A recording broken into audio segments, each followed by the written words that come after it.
Hey everybody, happy day! I wanted to share something with you that Wendy and I are doing that you might find interesting. We have put together, it's like 3 or 4 months of travel, but we wanted to show you the basics of step 1, 2, 3, 4 of kind of how we put it together. And we were able to do it without having a fight. Well, there were a couple of times we got a little heated, but we stayed away from the fight. And the great part of it is you're dreaming and you're planning a time to travel and have fun. So without further ado, let's jump in there and kind of see how it all works. Okay, so let's take a look at it. So the first thing you're going to need is a map, paper or digital. And then you'll notice that we are beginning to circle where we want to go. And in this particular case, we live in Tennessee, and now we got to make our way across those 3 states at the bottom. We chose to use Route 66, and then we make our way up to Colorado. Now, the fun thing about this is the time that you kind of start dreaming. And where do we want to go? How far do we want to travel? How much time do we have off, et cetera, et cetera. So this is about a 3 to 4 month trip for me and Wendy. Now, as you schedule these national parks, or even state parks for that matter, I want to give you 2 tips that are working for us. One, definitely do some research and see what there is to see and do, because that will determine how long you'll want to stay. So if there's a lot of hiking, a lot of biking, a lot of kayaking, it's going to be a summer trip for us, you would obviously want to stay longer, because one of the big complaints we hear from all kind of people is that they wish they would have stayed a little longer.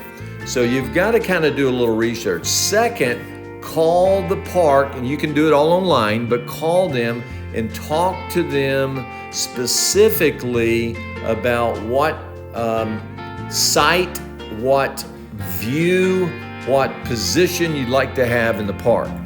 Now, once you have kind of secured your route, now you want to go in and calculate exactly to the day the arrival date and then the departure date. So that tells you how many days you're going to be in each area. Now, I want to point something out that's really important. So you can kind of look at the map right now and see we're sticking in those dates. The most important part of this is you are going to begin to put all of this into whatever platform you're using. We use TripWizard. And TripWizard is a great tool for telling you which roads, which interstates, and which, route you're going to be taking along your journey.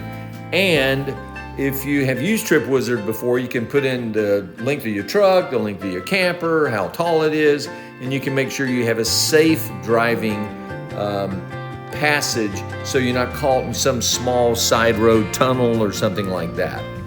Okay, so now let's take a look at TripWizard for a minute.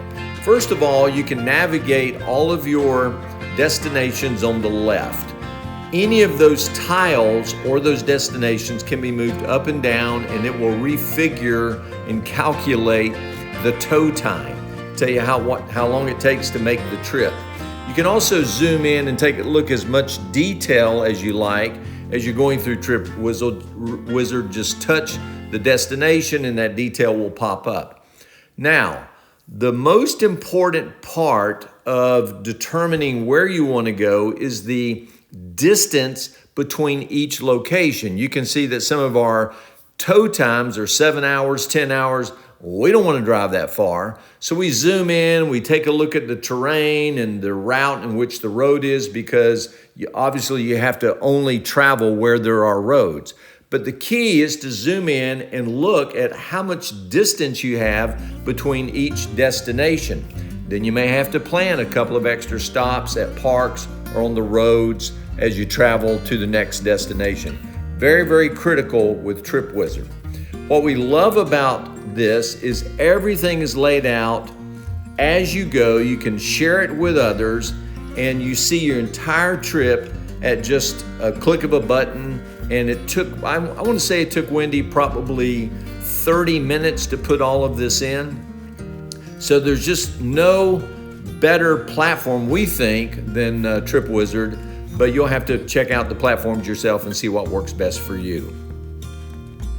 Okay, so now let's kind of take a look at the map again. So where we are at this point is we're putting in all of the arrival and departure dates. What was kind of interesting while we were planning is my father-in-law, Wendy's dad, wanted to take this vacation with us. He's retiring, kind of a big deal trip, up in Canada and up in the western corner of the United States. So we had to kind of add that in, and that sort of created a complication.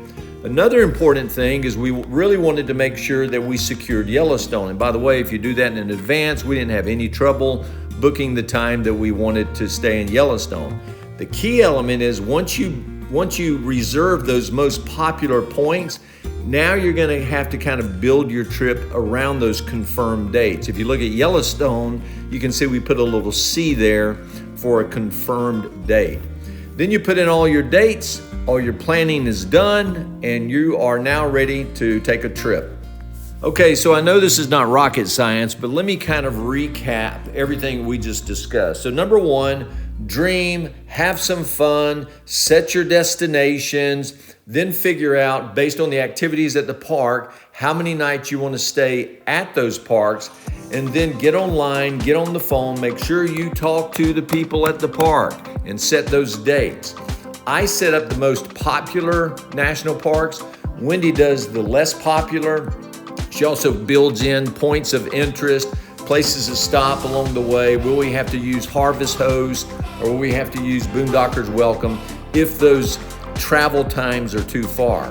That's kind of it. Goes really simple, really easy to do. Well, Wendy and I are headed to a concert with our son and daughter, and she's been working on RV trip planner. Me, you saw what I was working on. Wendy, how's it going? Well, we're gonna have to add quite a bit of stops and change up some stuff, but because we don't like to travel more than 3.5, 4 hours. Or tow more than 3 or 4 hours. Yeah. So I think we got through it pretty quick. I don't think we had any fights. I mean, as I said earlier, it got heated a couple of times.